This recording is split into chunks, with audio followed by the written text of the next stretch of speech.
has carefully picked Atishi as she seems to be a suitable woman face to blunt the impact that the party had to bear due to Swati Maliwal's assault case. Aam Aadmi Party is trying to portray itself as a progressive face and pushing Atishi as its lead to roll out new schemes. And so, on Atishi being the chief ministerial elect, as far as Atishi being nominated as New Delhi's chief minister is concerned, the question that we are posing, is she going to be a puppet chief minister or a progressive choice for Aam Aadmi Party? That's a question we'll be deep diving into in just a bit.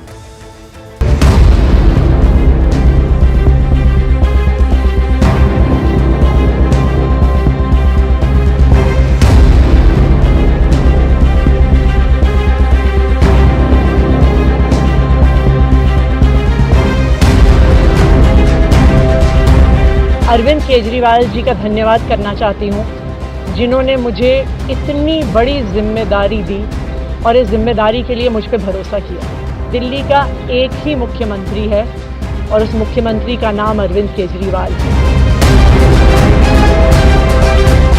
केंद्र सरकार ने, पूरी Bharatiya Janata party ने एजेंसियों का दुरुपयोग करके आम आदमी पार्टी को तोड़ा गया। चेहरा बदल गया है, लेकिन आम आदमी पार्टी का करैक्टर जो है, भ्रष्टाचारी करैक्टर, वो वहीं का वहीं है और दिल्ली की जनता उस भ्रष्टाचार का हिसाब है।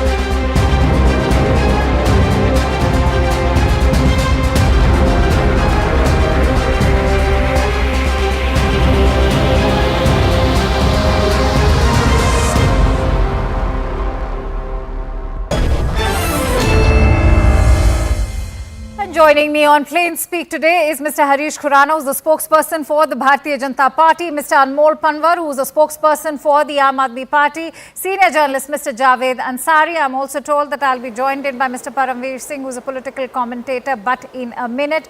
In fact, if I could begin with you, Anmol, from Swati Maliwal to the BJP, they've all branded the kin, basically the parents of Atishi, as being anti-national. They're saying that this is a grave security threat to the country, considering she will be the chief minister of the national capital. How do you react?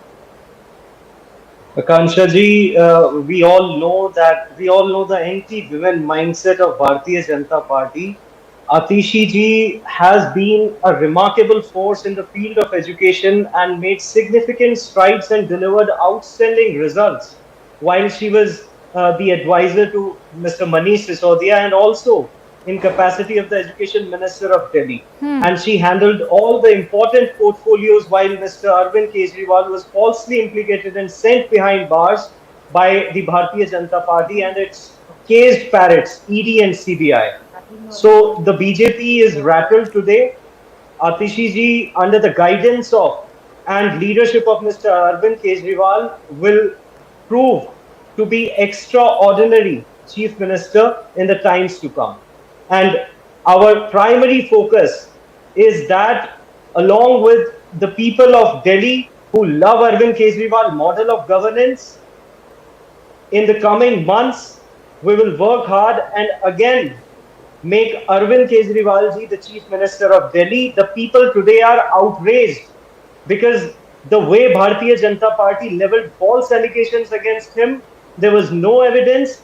He got relief from Supreme Court and trial courts, and there was no pressure on him. But the kind of pain he has endured because the BJP questioned his honesty, his integrity, and that is the reason why he resigned. And the People's Court will soon give a verdict in his favor, and he'll again be made the Chief Minister of Delhi. Anmol Panwar, you've answered everything about the Aam Aadmi Party, but you've not really addressed the kind of charges which have been hurled by the BJP and Swati Maliwal today, that of Tripti Wahi and Vijay Singh, the parents of Atishi, being supporters of Afzal Guru or even Asar Gilani, or even condemning the judiciary when Afzal Guru was sentenced to death. What about all those charges? Swati Maliwal. No, I'm talking about allegations that the parents of Atishi are anti-national. What explains the support to Afzal Guru? What explains the support to Sar Gilani? What explains condemning the judiciary? What explains support to the Maoists? See, Akansha ji, Atishi ji, as education advisor to Mr. Sisodia, has made world-class schools for the poor people because of our honest governance, and that is what BJP don't like. Atishi ji ensured that the results of government schools are at an all-time high in comparison to the results of at the national level, and this is what troubles the Bharatiya Janata Party. And as far as Swati Maliwal is concerned, she's playing in the hands of BJP. She's a Rajya Sabha member from Aam Aadmi Party, but since long we have been saying that she's speaking the language of BJP. She reads out the scripts of Bharatiya Janata Party. All right, That is Harish the point. Khurana, I'd like to bring you in quickly now. Going by what Anmol is saying, clearly there's a threat perception towards Atishi, and which is perhaps what's leading to this kind of attack that's been launched by the Bharatiya Janata Party against Atishi, especially bringing her parents into the picture now. Akansha, today we have seen that a dummy chief minister has been appointed by the Arvind Kejriwal. When I say a dummy CM, Arvind Kejriwal's own party is saying that she's a stopgap arrangement, and it's a Bharat Khadaun type of the thing. What they were Saurabh Bhardwaj was claiming it. So we called it a dummy CM. We should understand what was the need of appointing a dummy CM. See, since they are talking about a makeover of Arvind Kejriwal, that he's an honest man. Where was the honesty 6 months before when he was arrested? In the history now of India, he's the only chief minister who has not resigned while going in a jail. He has ruled Delhi for 6 months while in a jail. He's the only CM in India. Mind it. So now the requirement of makeover is being required because of the two reasons. One, when the hello. Yes, we can hear you. Please go ahead. The reason is because Supreme Court has clearly said Arvind Kejriwal will not go able to go to secretariat. Point number one, and he will not sign any document any document as a CM. So people of Delhi is asking a question. Then what is the need of this kind of CM? He should resign. So that's the reason he has resigned. Honesty hai, isliye he is resigning. That's people of Delhi, where were you 6 months before? BJP is objecting the choice of Atishi for the reason is only one reason, that the parents of Atishi has signed a mercy petition of saving of Afzal Guru.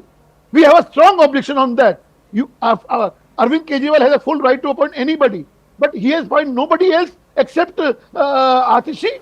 All right, Anmol Panwar, I'll quickly give you 30 seconds. Whose parents have signed a mercy petition? I'll give you 30 seconds to come up with the counter to that, not to keep, not to forget the fact that many are raising questions in terms of what are Atishi's credentials. When she's had a host of portfolios like water, finance, education, PWD, and yet civic issues in the national capital continue to remain. Akansha ji, the fact is that none of the allegations have been proved. There was no bar on Mr. Arvind Kejriwal to operate as the chief minister. The reason why he resigned was because his impeachable integrity was questioned, and it is now the court of public opinion which will give a verdict, although he has a verdict from the Supreme Court in his favor.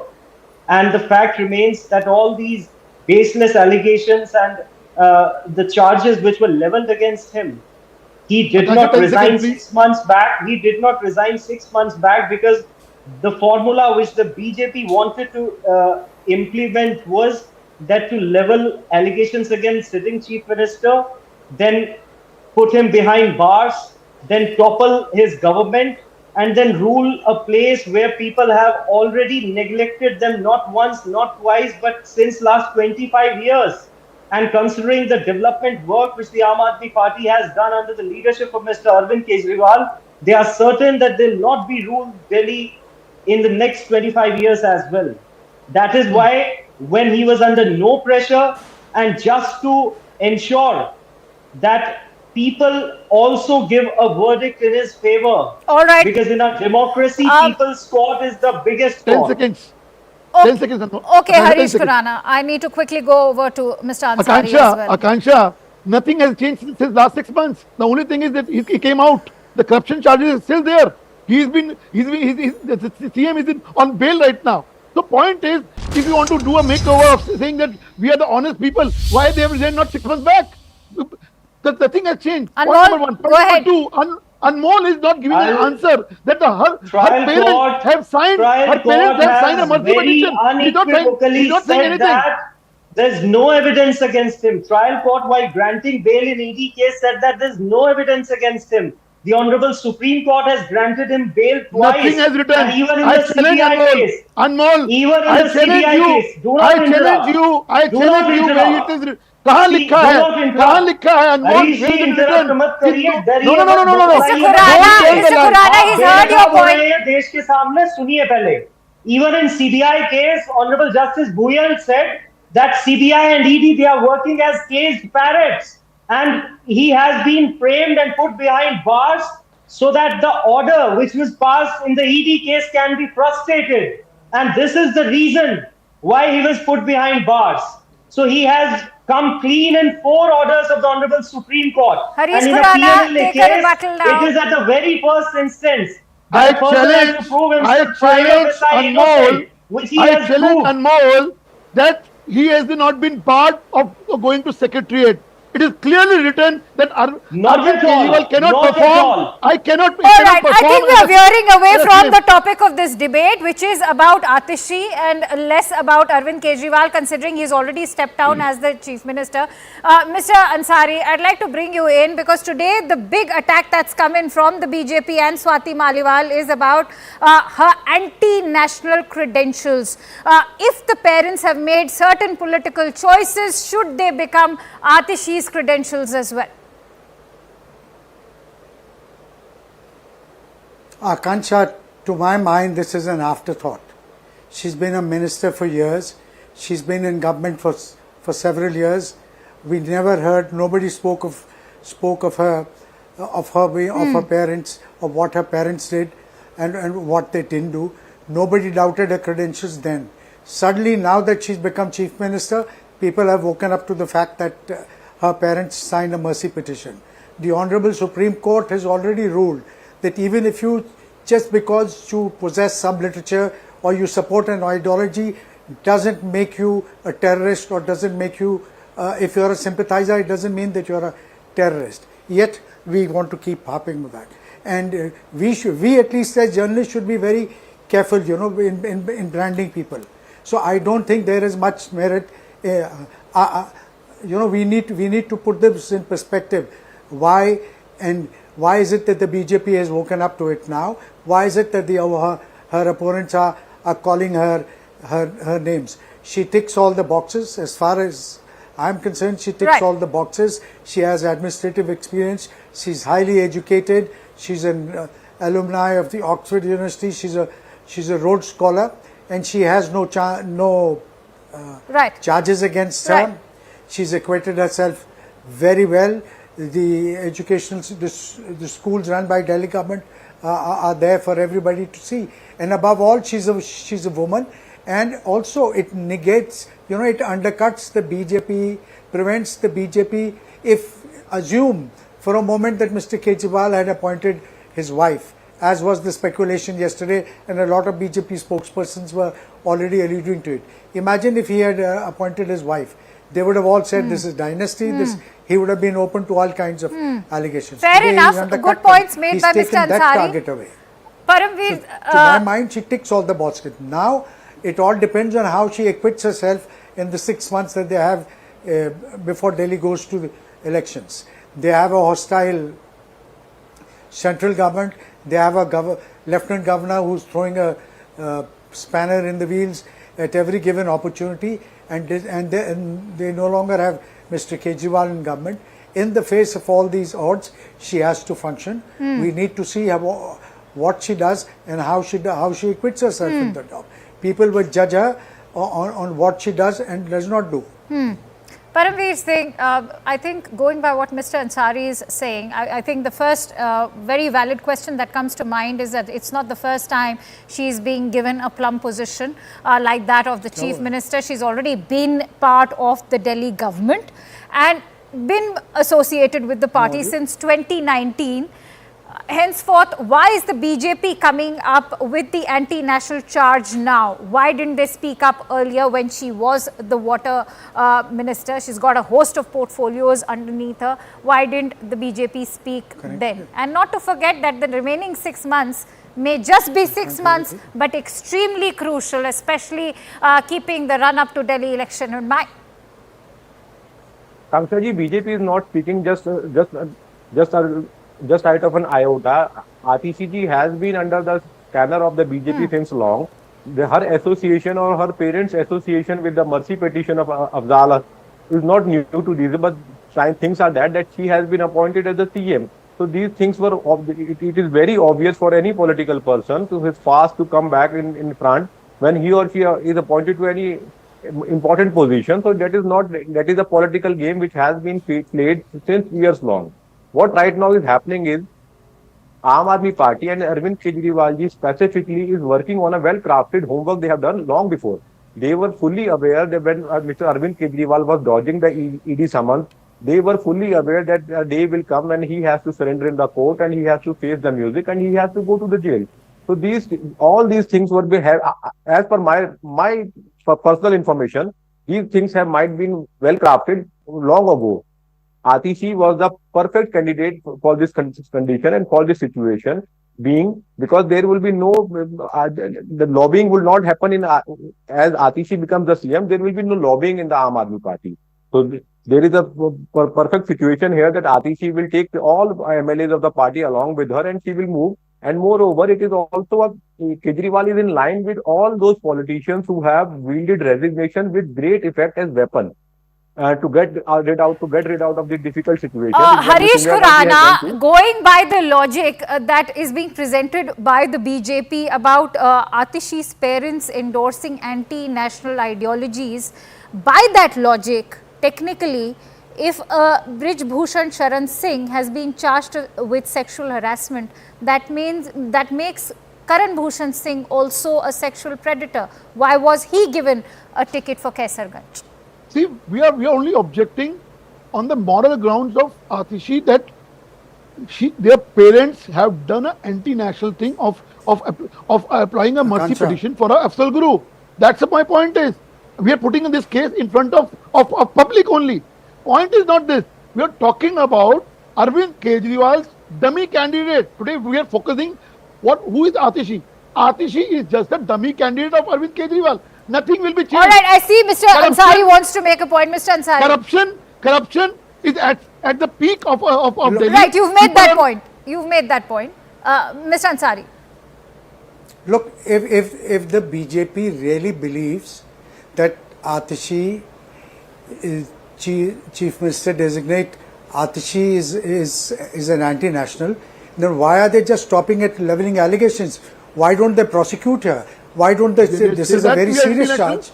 Why don't they initiate act? No, Mr. Ansari, why don't put in my mouth. Why don't no, they? Answer, Mr. Ansari. Why Mr. don't? Ansari, what I said, I only said this thing that the fact is that the parents of Atishi have signed a mercy petition of Afzal Guru. That's it. The people have to decide whether she's an anti-national or whether parents are anti-national, yes or no. It's public has to decide. We have only put one point forward that their parents have signed a mercy petition. That's it. That's it. Khurana ji, I knew your father very well, and he was a very dignified, very decent person. I'm sure you are also one.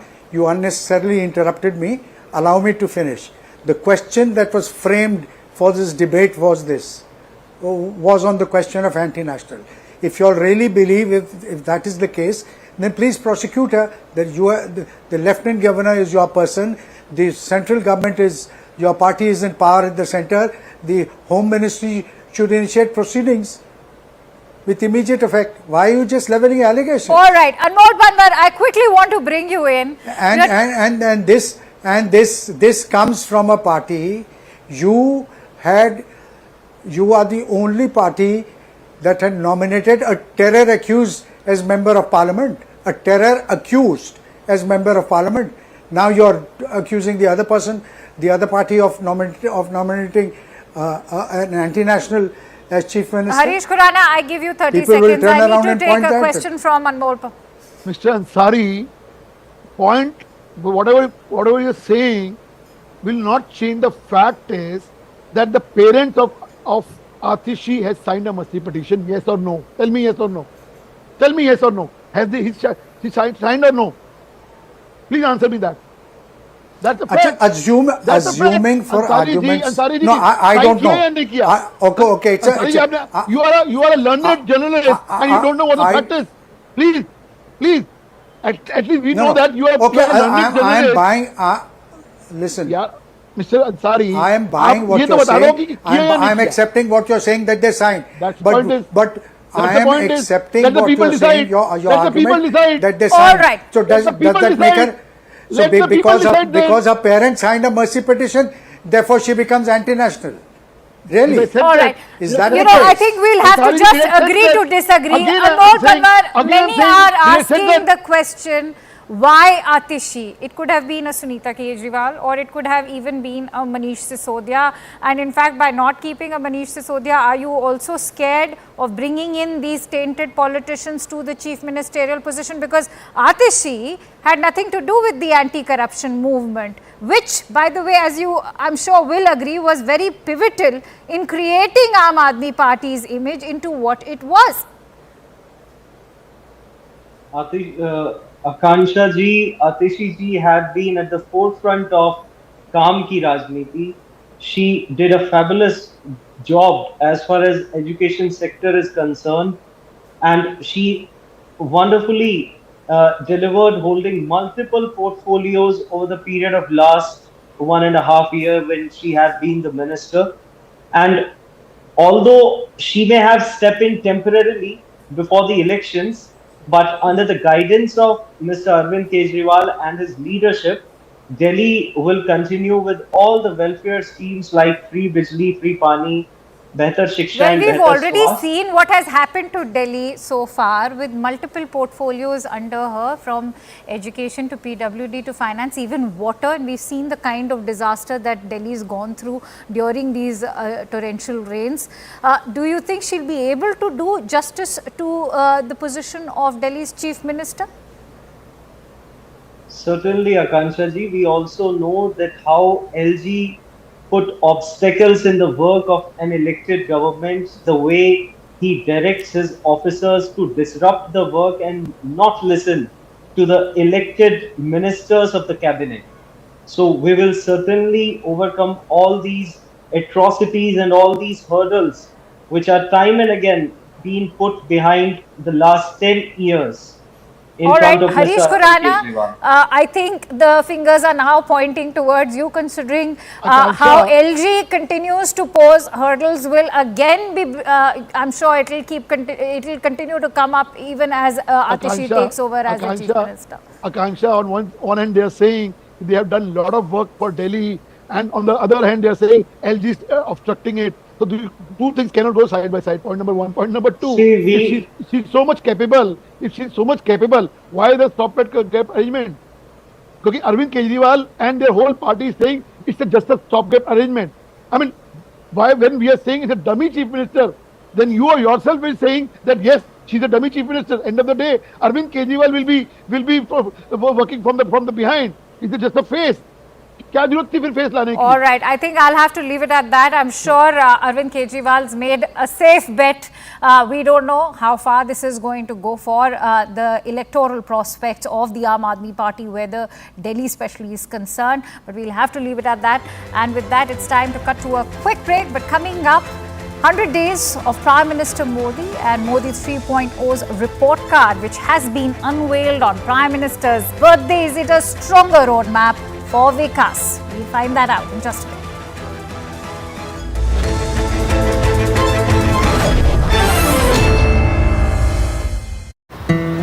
Others his age don't and maybe simply can't. From a hectic election campaign to flying air sorties or deep sea diving and snorkeling, Mr. Modi has been consistently setting new benchmarks. For starters, the PM did a record-breaking 206 rallies and roadshows during the 2024 election campaign over a period of 76 days. This was almost 3 campaign events daily, with the PM traversing thousands of kilometers across the country. Mr. Modi in fact did 40% more rallies and roadshows in 2024 than he did when he was 68 years of age in the 2019 general elections. Sir, the energy shown by the Prime Minister, he's turned 74, but the kind of things he's doing even at this age, how would you describe the Prime Minister's energy and the Prime Minister's way of working? See, one way to look at it, like you said, it's only a number. So his energy level would be the same as it was when he was 47. So you can reverse the digits, but there is no change in the energy level. I have seen him as just a Karyakarta when he organized the Kanyakumari to Kashmir Ekta Yatra. And it was the same energy level. There is more. Last year, Mr. Modi flew a 30-minute sortie in the indigenously designed, developed and manufactured Tejas twin-seat lighter combat fighter aircraft at Bengaluru. This is the first time an Indian Prime Minister has flown a fighter aircraft sortie. The PM described his experience of flying the sortie as memorable. Earlier this year, the Prime Minister went underwater in the deep sea and prayed at the site where the submerged city of Dwarka is. This experience offered the Prime Minister a rare and profound connection to India's spiritual and historical roots. Underwater, he also offered peacock feathers as a tribute to Lord Krishna.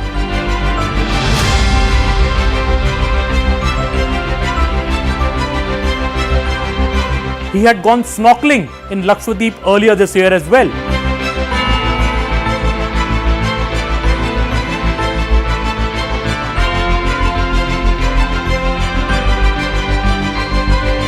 Another habit of the Prime Minister has been to visit soldiers posted at the heights on our borders, be it in Jammu and Kashmir, Ladakh, Himachal Pradesh or Arunachal Pradesh. He started it with a visit to Siachen in 2014 to celebrate Diwali with the Jawans. This year, he was in Kargil on the 25th anniversary of the Kargil Vijay Divas, and last Diwali was spent by PM Modi with Jawans in Lepcha in Himachal Pradesh.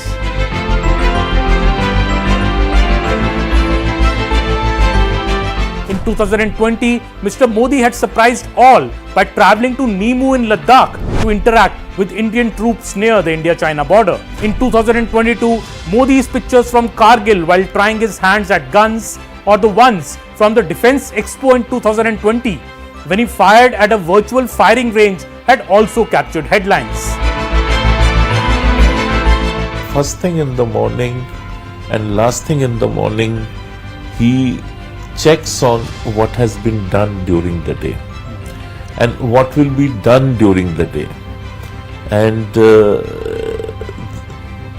there are action taken reports which have to be placed in front of him no matter where he is, and he does go through them. Well, these are just some examples to prove that age is just a number for Mr. Modi. His strict diet and yoga regime keeps him fit and raring to go. Mr. Modi's closest state and the country's Home Minister, Mr. Amit Shah, has said that not only will Mr. Modi continue as the Prime Minister till 2029, but the next government in 2029 will also be formed under the leadership of Mr. Modi.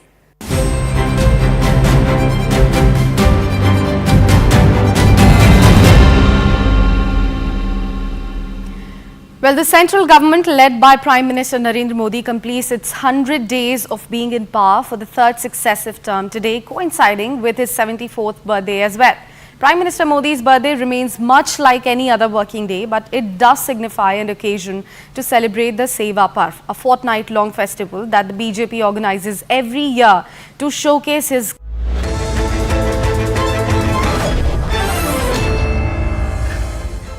Welcome back. The Narendra Modi government 3.0 has completed 100 days in a pleasant coincidence.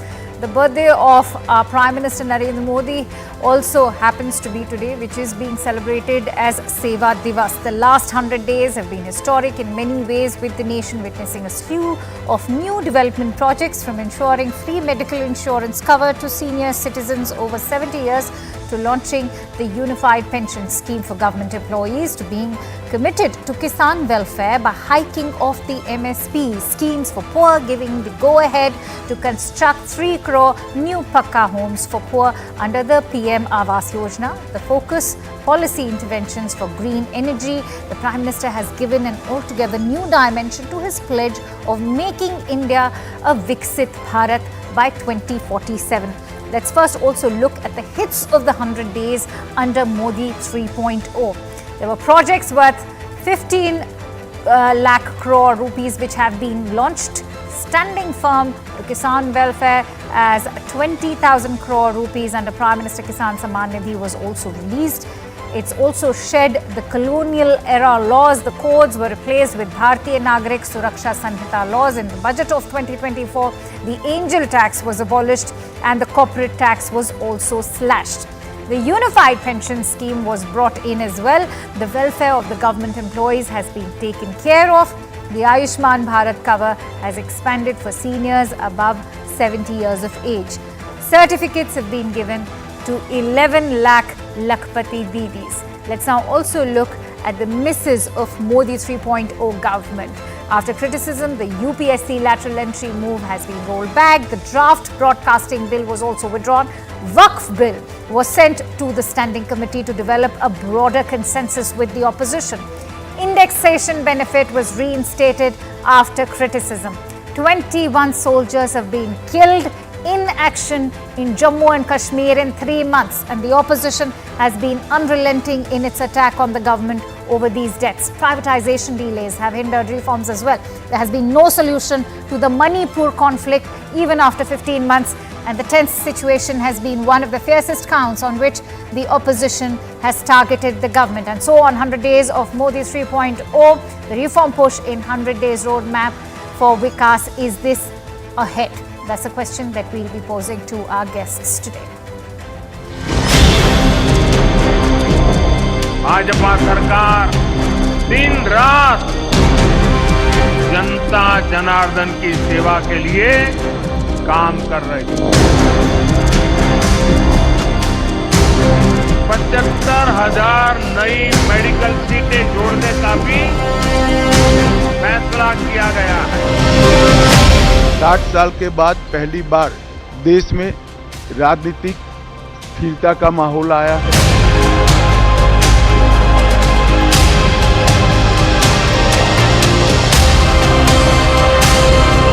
केंद्र की NDA सरकार के बहुत दिन भी हो रहे हैं।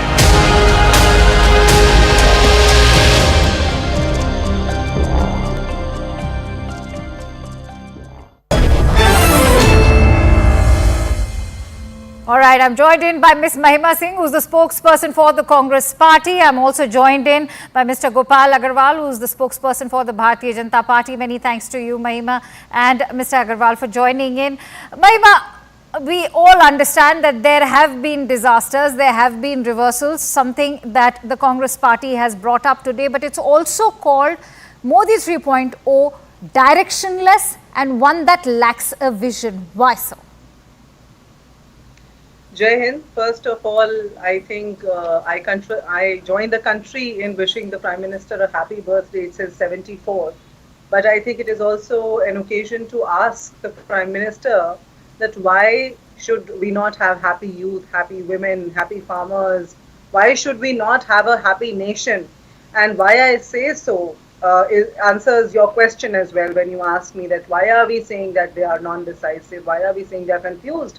Because as you would agree, Akanksha, and you've shown in your report also, there have been U-turns on decisions, whether it is the broadcast bill or plenty of other decisions that came in after this BJP alliance government with the NDA partners came to being, and as we call it, the one-third government, the Ek Tihai Prime Minister, as our leader Shri Jairam Ramesh likes to call him. Because, you see, it is the two appendages that we saw during the during the budget session also, the BJP totally capitulated to the demands of its allies. And in fact, right now, that is what is at the core focus, the center stage of this government, to appease its allies, to totally give in to their demands.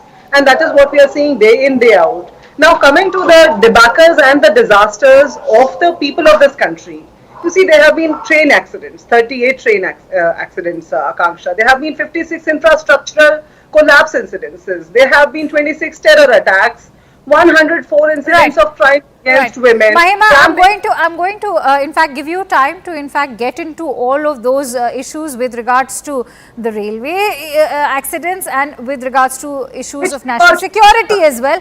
But as far as the allegation that is coming in on the U-turns of the bills, that's where I want to bring in Dr. Agarwal. Dr. Agarwal, would you now agree that, you know, compared to the previous two tenures of the Modi government, you're on a weaker ground? Is the coalition government proving to be an Achilles heel for you going by the U-turns on the bill? No, I don't think once you talk about responsive governance and democracy, where every different viewpoint have to be incorporated into your decision making, that's an important part of the democratic process. If the government meets, we had certain experiences before also when farmers' bill were there, we considered them good, but we had to take them back. So building more consensus on the issues is an important part of the process of moving ahead. It's learning and moving ahead is important. So I think the Congress should appreciate what you all are, they are talking about U-turns. It is the thing that Waqf Board, we thought it's a good thing, amendment is required, but there has to be more consensus, collective thinking on it, and therefore it was sent to the standing committee. NPS, there is always we said that we want to rethink on some certain issues, and we have come out with an improved version. Every law, everything is continuous process. I don't think in this country. All right, Mahima, I think the point Dr. Agarwal is making is that is the beauty of democracy, and for Congress that is always hurling the charge that the BJP is being anti-democratic. It only goes on to in fact indicate that they are still functioning smoothly in a coalition government. The word consensus has a beautiful ring to it, Akanksha, and it is good to hear for a change after 10 years from the spokespersons of the BJP. In fact, from the Prime Minister's mouth himself also at times, who completely forgot about the allies, because in the past 10 years, we saw that everything was about Narendra Modi, everything was about Modi and the BJP, because the BJP on its own thought that, you see, and in fact, we remember how TDP had to leave the alliance. And several other alliance partners had to leave the alliance because they were not willing to have consensus and a dialogue, which now they are talking about. It's a good thing, and we are appreciating it. And as much as the BJP might not like to hear about it, but the country is also seeing how the RSS is also calling shots for the BJP, how RSS is also showing a mirror to the BJP, putting it in its rightful place, trying to bring, although unsuccessfully, discipline back to their party, which you know, they used to celebrate that there was a discipline in the party. So you see, the BJP spokesperson is right. The country had been longing for this consensus, this inclusivity, this dialogue in the government, and that's how democracies must be governed. Right. I think it's a good reminder for the BJP. And they must do so going forward with all the stakeholders, including the opposition, on issues related to the national security. What we see today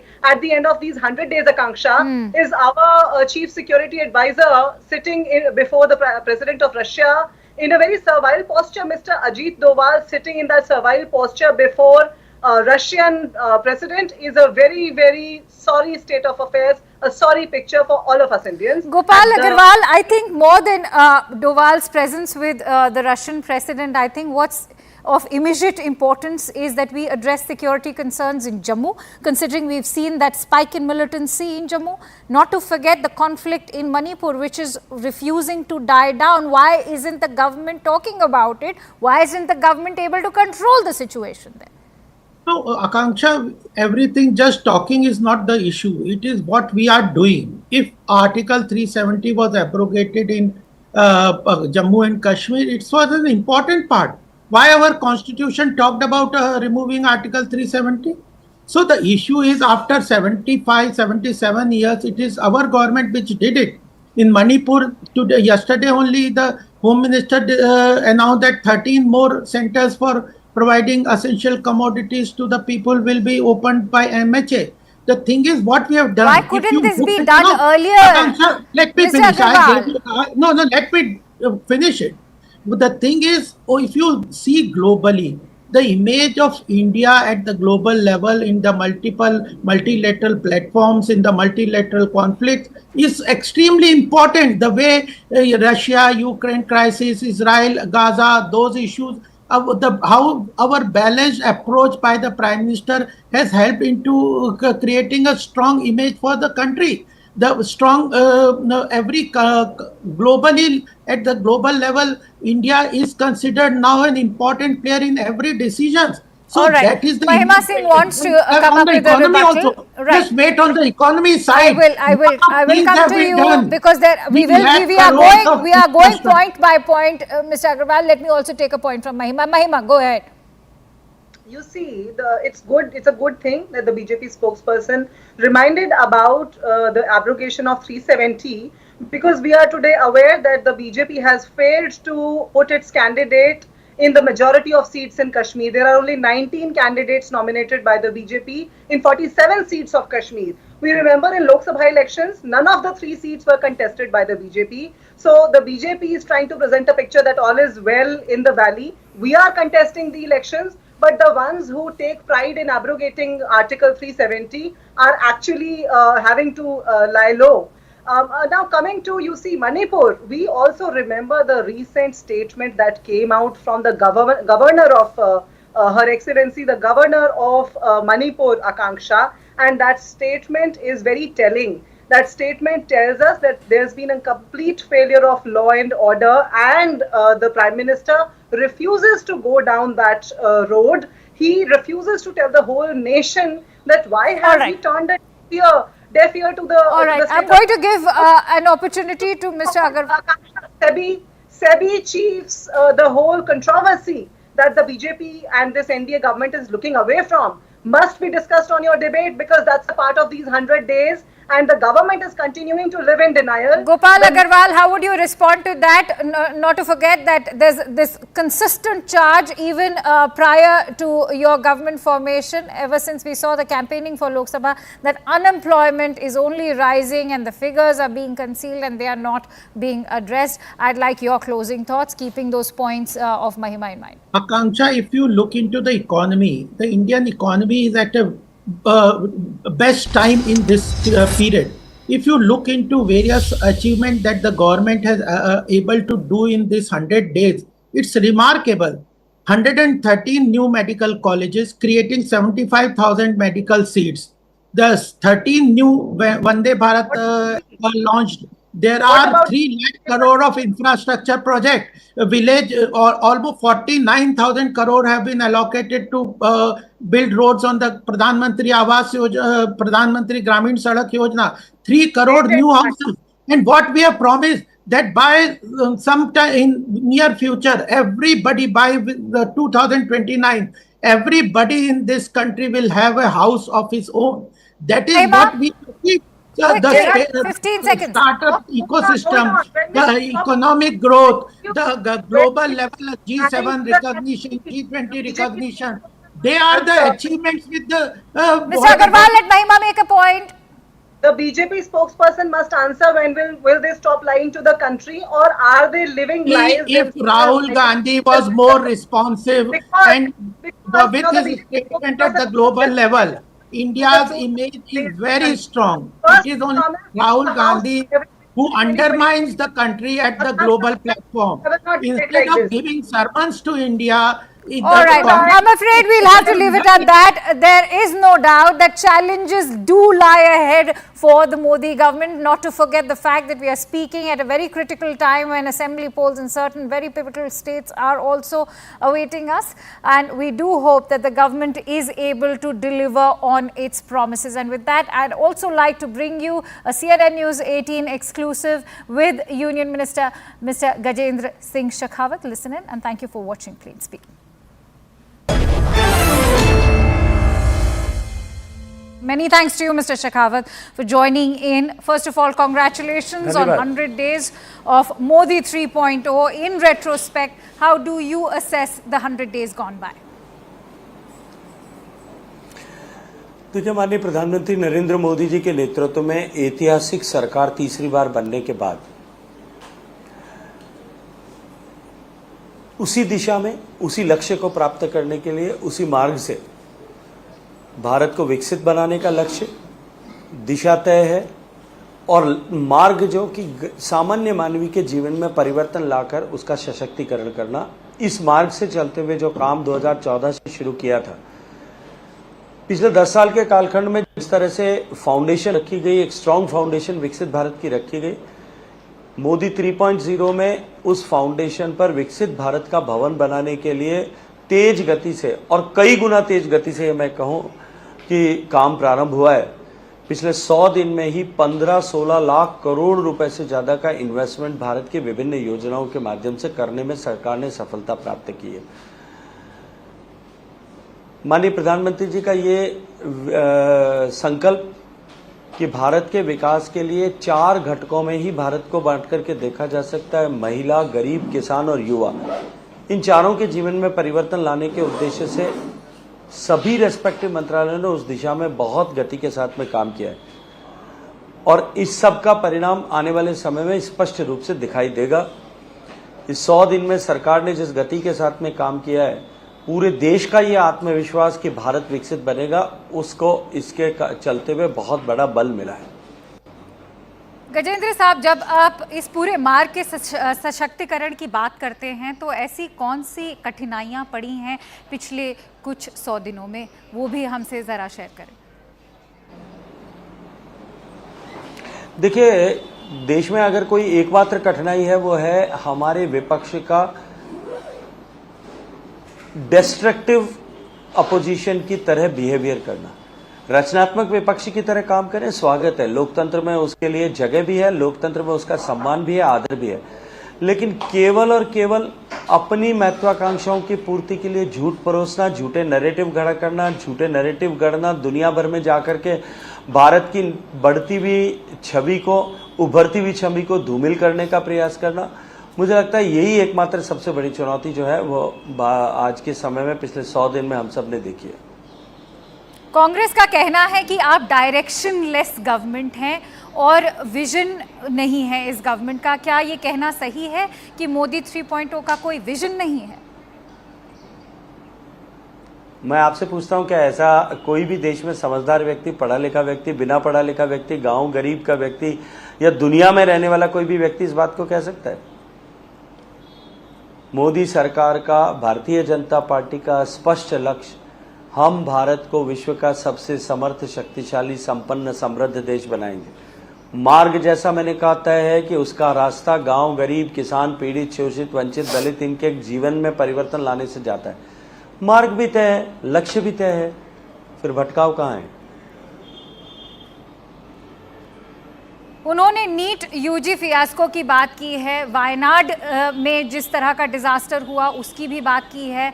कह रहे हैं कि उस तरह आप protect नहीं कर पाए वायनाड के लोगों को, चाहे नीट यूजी के स्टूडेंट्स हों, यूथ रिलेटेड इश्यूज़ भी हों, तो आप उनको उस तरह की अश्योरेंस नहीं दे पा रहे हैं कि उनके लिए भी इस गवर्नमेंट में आगे आने वाले दिनों में भी कोई विजन है। इस तरह के अटैक्स को आप किस तरह टैकल करेंगे? देखिए, जहाँ तक वायनाड में हुई दुखांती का विषय है, नेचुरल डिजास्टर है और इस बार देश के बहुत बड़े हिस्से में बहुत क्लाउड बर्स्ट भी हुए हैं जी। देश के बहुत बड़े हिस्से में अतिवृष्टि भी हुई है, बाढ़ का सामना करना पड़ा है और ये सब अप्रत्याशित नहीं है, क्योंकि क्लाइमेट चेंज की चुनौतियां जिस तरह से बढ़ रही, इरेटिक और स्कैंटी रेनफॉल्स बढ़ रहे हैं, बेमौसम बरसात हो रही है, एकाएक बादल फटने की घटनाओं में कई गुना वृद्धि हुई है, ये निश्चित रूप से एक बड़ी चुनौती है। इस चुनौती को पार पाने के लिए, दुनिया का ग्लोबल टेम्परेचर, ग्लोबल वार्मिंग को कम करने के लिए, पर्यावरण के प्रतिकूल प्रभावों को घटाने के लिए माननीय प्रधानमंत्री जी ने एक पेड़ मां के नाम ये इनिशिएटिव लिया, देश पूरा जुटा है और पेड़ लगाने की मुहिम एक जन आंदोलन बन गई है। ये इसका लॉन्ग टर्म इलाज हो सकता है और पूरा विश्व इससे प्रेरणा लेकर के इस दिशा में काम कर सकता है और करने लगा है। जी गजेंद्र, जहां तक शॉर्ट टर्म इम्पैक्ट्स की बात है, मैं आपसे थोड़ा सा ये जो कंट्रोवर्सीज हुई हैं उनके बारे में भी पूछना चाहूँगी, चाहे वो नीट यूजी हो या लैटरल एंट्री का रिवर्सल हो। वो कह रहे हैं कि उससे रिजर्वेशन भी डिस्ट्रॉय होगा, अनएम्प्लॉयमेंट बढ़ता जा रहा है। इन तरह के अटैक्स जो है, जो बीजेपी की छवि है ख़ास तौर से यूथ के सामने, वो भी बहुत इम्पैक्ट होती है।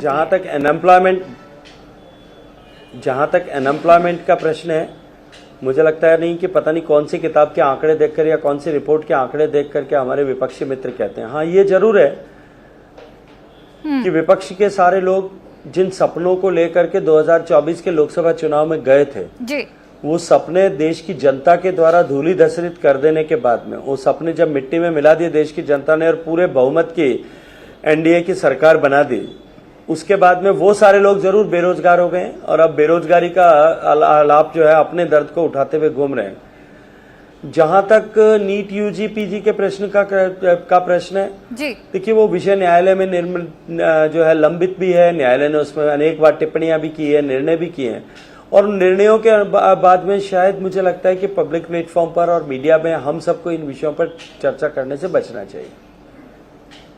गजेंद्र साहब, मेरा आखिरी प्रश्न यही होगा कि आने वाले दिनों में क्या चैलेंजेस दिखते हैं आपको? हम देख रहे हैं कि ना ही हमारे अंदर जो इंडिया के अंदर का विपक्ष है, पर बाहर भी इंडिया के काफ़ी थ्रेट परसेप्शन बढ़ता जा रहा है, खालिस्तानी इश्यूज़ भी बढ़ते जा रहे हैं। कह रहे हैं कि इंडिया अपने आप को उस तरह प्रोटेक्ट नहीं कर पा रहा है, यूएस भी हम पे सवाल उठा रहा है। आने वाले दिनों में आपको क्या चैलेंजेस दिखते हैं? देखिए, मुझे लगता है कि ये India is undergoing era of transformation. Alright. और जब कोई भी संस्थान, कोई भी ऑर्गेनाइजेशन, कोई भी देश इस तरह के ट्रांसफॉर्मेशन के दौर से गुजरता है, तब इस तरह की चुनौतियां और इस तरह के चैलेंजेस जो हैं उसका इंटीग्रल पार्ट होती हैं।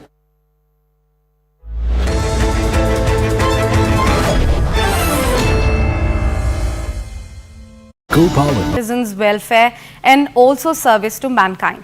Among the first decisions made by the Modi government after coming to power in June this year is approving the 20,000 crore project under the Prime Minister Kisan Samman Nidhi, which is to benefit around 9 crore farmers. The first 100 days of the Modi 3.0 government also saw the income tax slab of rupees 3 lakh to rupees 6 lakh expanded to rupees 3 lakh to rupees 7 lakh. The government also announced the abolition of 31% angel tax, which it claimed had been burdening startups since 2012. The government in fact approved a package of rupees 2 lakh crore in a bid to promote employment and skill development amongst the youth. These are just a couple of projects to name a few of his initiatives.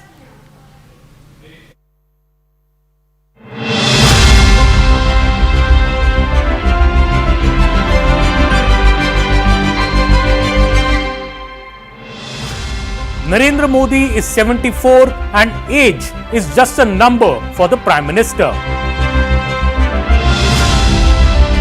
He is doing things that others his age don't and maybe simply can't. From a hectic election campaign to flying air sorties or deep sea diving and snorkeling, Mr. Modi has been consistently setting new benchmarks. For starters, the PM did a record-breaking 206 rallies and roadshows during the 2024 election campaign over a period of 76 days. This was almost 3 campaign events daily, with the PM traversing thousands of kilometers across the country. Mr. Modi in fact did 40% more rallies and roadshows in 2024 than he did when he was 68 years of age in the 2019 general elections. Sir, the energy shown by the Prime Minister, he's turned 74, but the kind of things he's doing even at this age, how would you describe the Prime Minister's energy and the Prime Minister's way of working? See, one way to look at it, like you said, it's only a number. So his energy level would be the same as it was when he was 47. So you can reverse the digits, but there's no change in the energy level. I have seen him as just a Karyakarta when he organized the Kanyakumari to Kashmir Ekta Yatra. And it was the same energy level. There is more. Last year, Mr. Modi flew a 30-minute sortie in the indigenously designed, developed and manufactured Tejas twin seat lighter combat fighter aircraft at Bengaluru. This is the first time an Indian Prime Minister has flown a fighter aircraft sortie. The PM described his experience of flying the sortie as memorable. Earlier this year, the Prime Minister went underwater in the deep sea and prayed at the site where the submerged city of Dwarka is. This experience offered the Prime Minister a rare and profound connection to India's spiritual and historical roots. Underwater, he also offered peacock feathers as a tribute to Lord Krishna.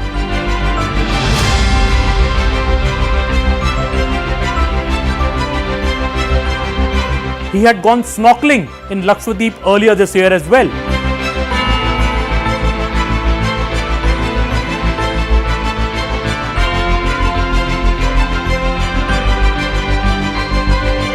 Another habit of the Prime Minister has been to visit soldiers posted at the heights on our borders, be it in Jammu and Kashmir, Ladakh, Himachal Pradesh or Arunachal Pradesh. He started it with a visit to Siachen in 2014 to celebrate Diwali with the Jawans. This year, he was in Kargil on the 25th anniversary of the Kargil Vijay Divas, and last Diwali was spent by PM Modi with Jawans in Lepcha in Himachal Pradesh.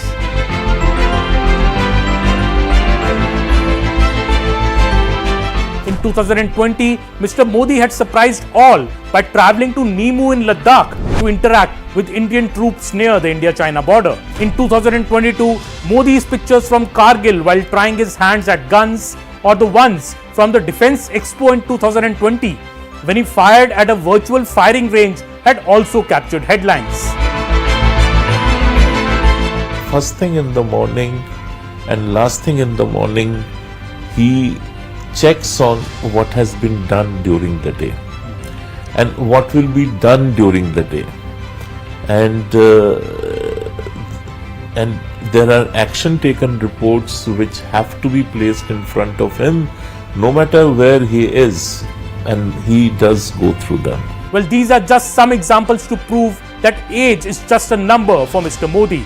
His strict diet and yoga regime keeps him fit and raring to go. Mr. Modi's closest aide and the country's Home Minister, Mr. Amit Shah, has said that not only will Mr. Modi continue as the Prime Minister till 2029, but the next government in 2029 will also be formed under.